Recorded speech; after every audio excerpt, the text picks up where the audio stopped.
Hi everyone, this is Andrew Prima, Ukrainian American, reporting from Kiev. In today's podcast, week 152 of Russian invasion of Ukraine. This is the last week of January 2025. In today's podcast, we're going to talk about why the US wants elections in Ukraine till the end of the 2025 and how can Ukraine's security be maintained within the framework of any agreement. So, the US wants Ukraine to hold elections by the end of this year. Why? The statements of Trump's special representative for negotiations on ending the Russian Ukrainian war, General Keith Kellogg, about the need to hold elections in Ukraine by the end of the year caused a great resonance. Why elections in Ukraine must be held by the end of the year? Keith Kellogg tied to holding of elections in Ukraine to ceasefire agreement and in general to ceasefire negotiations. And this is what matters, and not just a desire or demand to hold elections in Ukraine. It's good that Kellogg understands that we have a law that prohibits holding elections during the war and that a ceasefire is necessary for holding elections. However, there are a number of risks of tying the elections in Ukraine to the negotiation process to end the war in Ukraine.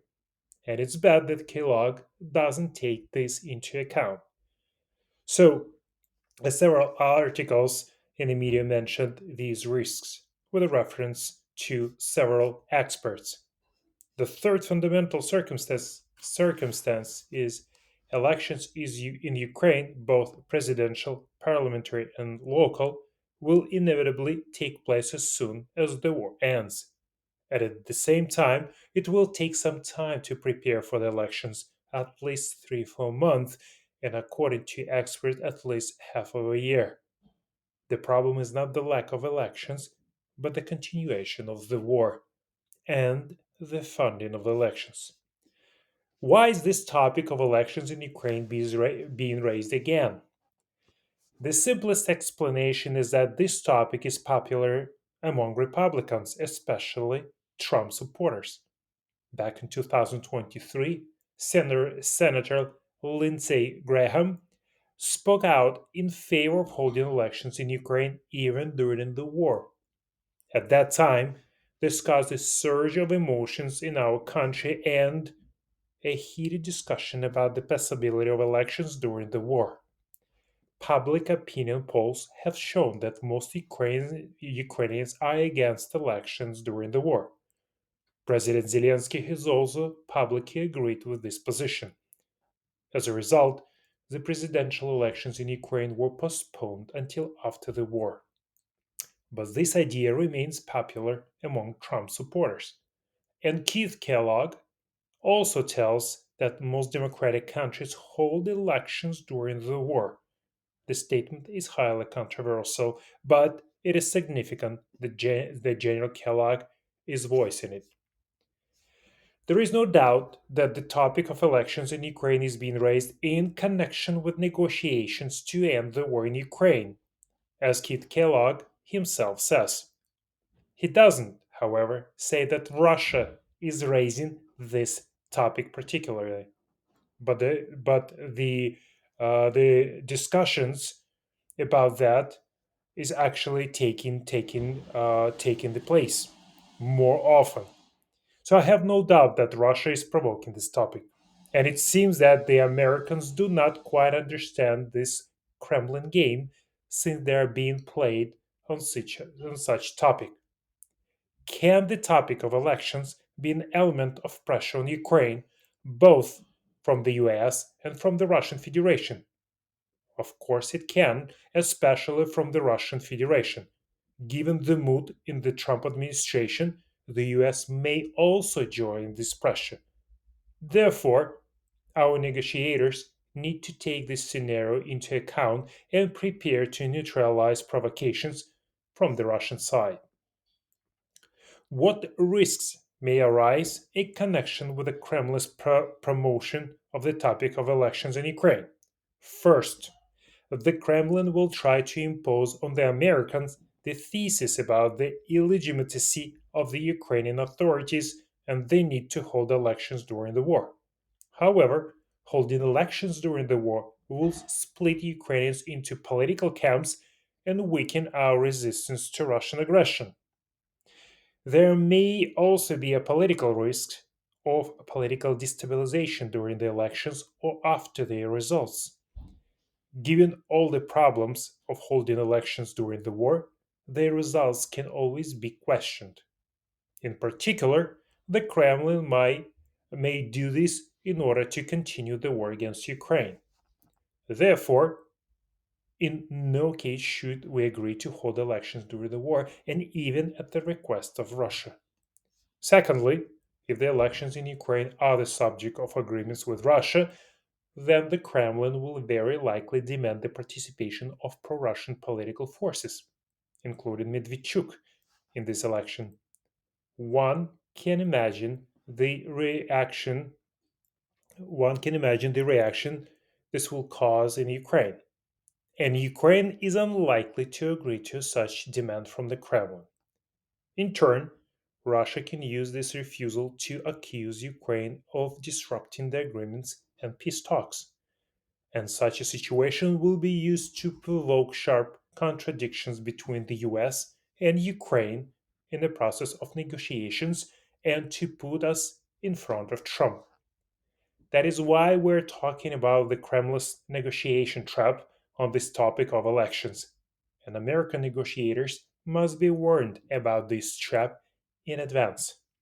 So, third, there is a political risk associated with the Americans' three-stage approach to peace talks. First, a ceasefire agreement, then elections in Ukraine, and third, a long-term agreement.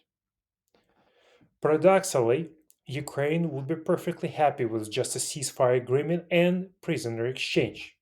Third, third, there is a political reason in connection with the Americans' three-stage approach to peace negotiations.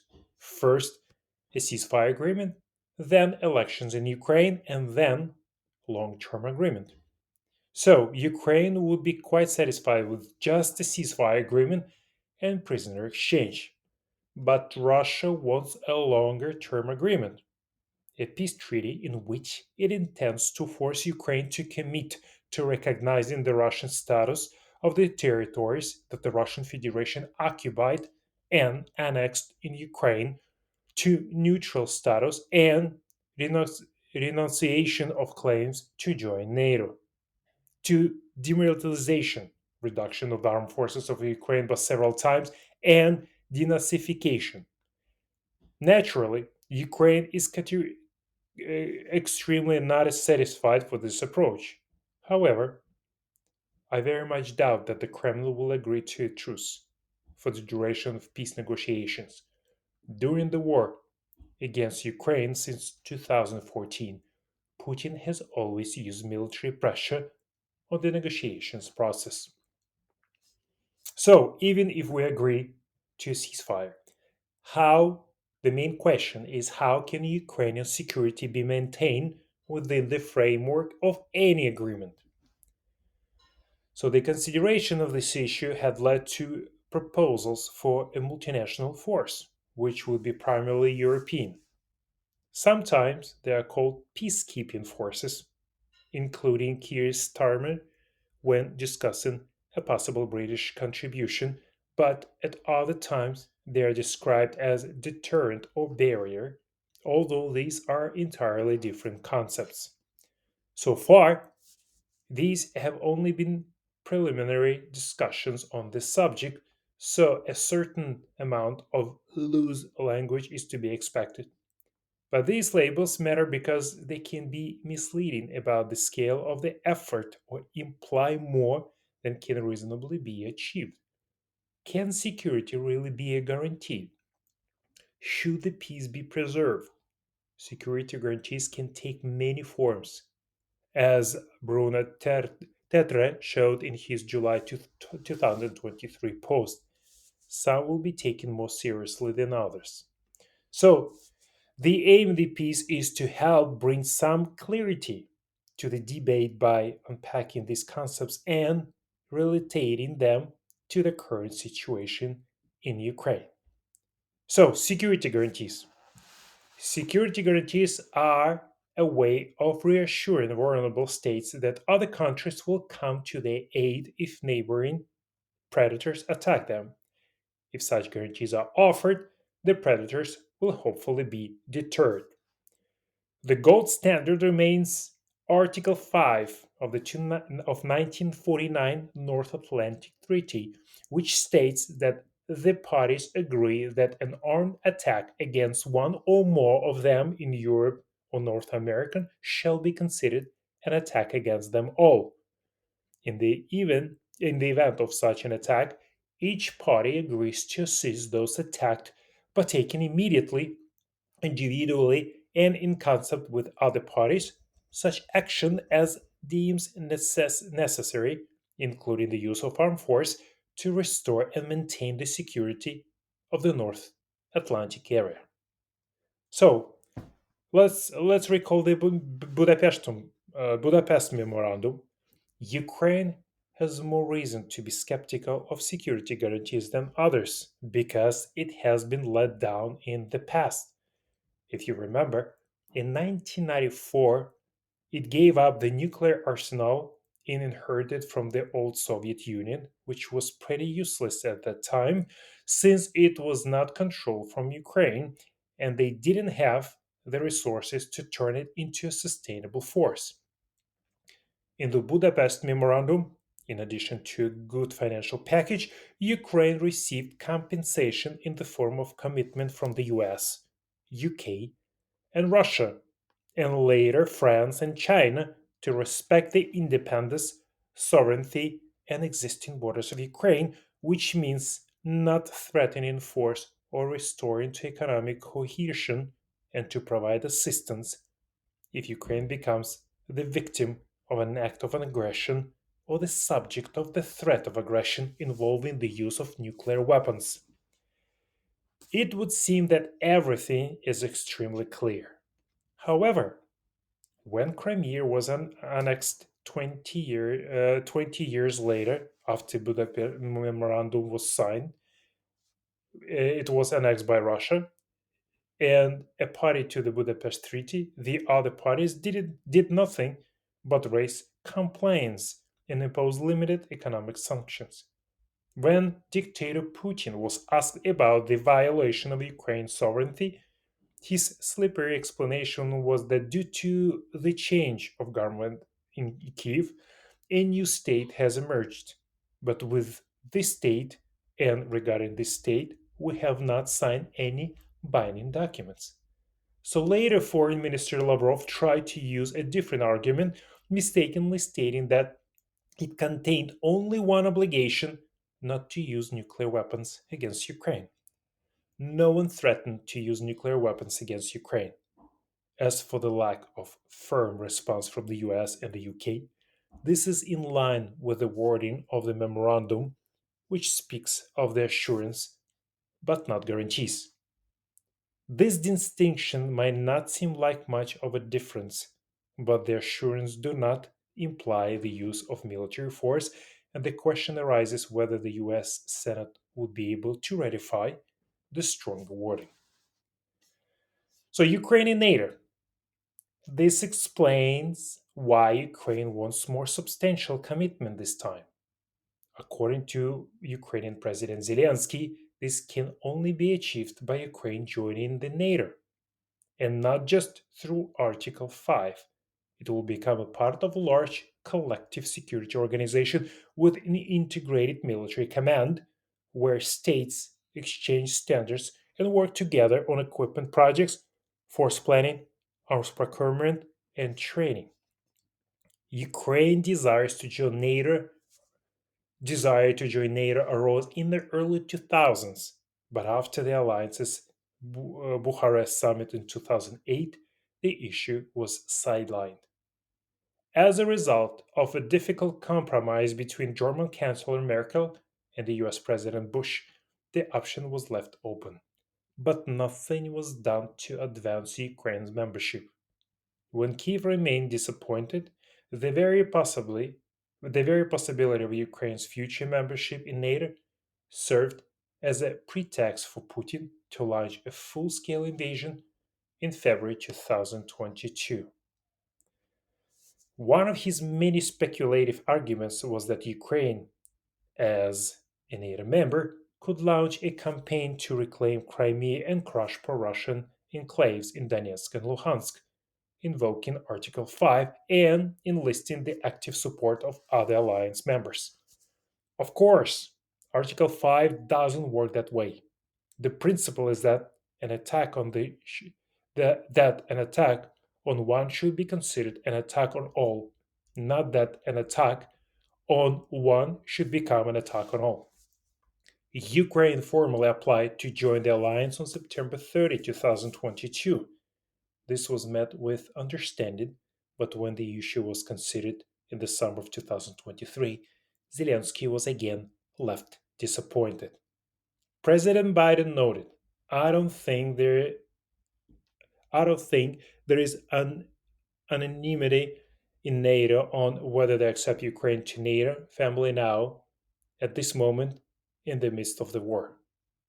This agreed the agreed formula stated that NATO will be in a position to extend an invitation to Ukraine to join the alliance when the allies agree and the conditions are met, and that the security of Ukraine is of a great importance to the allies and the alliance. So Zelensky continues to insist on NATO membership, especially in the context of the effort to conclude a peace agreement. Once the shelling stops, there will be no certainty that Russia, which has not completed its task, will not invade Ukraine again. President Zelensky has been regularly supported in this by NATO Secretary General Mark Rutte. Rutte reiterated this support in Davos, saying we must focus on ensuring that Ukraine is in the best possible position and then peace talks can begin. And when they are over, we must make sure that the peace that we have collectively maintained is sustainable and never again challenged. He was sharply put in his place by one of Trump's aides, Richard Grenell.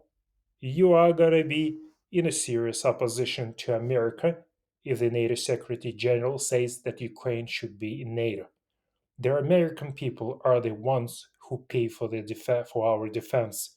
You can't ask the American people to expand the NATO umbrella when the current members aren't paying their fair share." The issue is thus tied to Trump's well-known belief that allies are not paying enough. This will color the entire transatlantic relationships at least until the Europeans significantly increase their defense spending, given that Trump also believes that Ukraine's potential NATO membership was an incentive for Russia to invade, and that proposing it now would destroy any chance of a deal. NATO membership is not an option at this time. So, peacekeepers and barriers. So, a ceasefire of peace treaty may well contain words uh, guaranteeing Ukraine's and probably Russia's security, but they will not be taken seriously in Kiev, given Moscow's disdain for such proposals in the past. There are already many statements from NATO and individual members that speak of the importance of Ukraine's security and why it is vital interest. To give substance to these statements, the question of basing European troops in Ukraine is currently under consideration, but for what purpose remains unclear. The wording implies three distinct missions. So, peacekeeping. Historically, peacekeeping forces clad in blue helmets and lightly armed for self defense only have been destroyed to enforce ceasefires. They usually destroyed along the contact line under the auspices of the United Nations. Their task is to keep the opposing armies separated and to monitor any ceasefire violations. In this case, such a force doesn't seem appropriate, A contact line of some 1,300 kilometers would require a huge number of troops to guard it, and they would be spread out unevenly. As we saw during the full scale invasion, it was not a problem to find out what the Russians were up to. Their build up forces was closely monitored, and their movements into Ukraine were soon recorded. If intelligence on possible troops movements needed to be improved, additional technical means could be used. At the time of Russian invasion, a border monitoring mission set up by the Organization for Security and Cooperation in Europe, OSCE, was operating on the border. It was described as an impartial observer of the international community on the ground who supposedly monitored the ceasefire along the then small contact line between the Russian backers enclaves in Donetsk and Luhansk and the rest of Ukraine. This had no effect. If a United Nations led peacekeeping force were to be sent to Ukraine, it would normally require Security Council approval, which Russia could veto easily. In this case, nothing good would come out of it. The alternative for the UN would be to convene the General Assembly under the Unity for Peace resolution, which could recommend collective actions, including peacekeeping, but this would not be binding. Furthermore, peacekeeping forces are often sent from non allied countries, which would not reassure Ukraine. Thank you for listening. If you like my podcast, please share with your friends.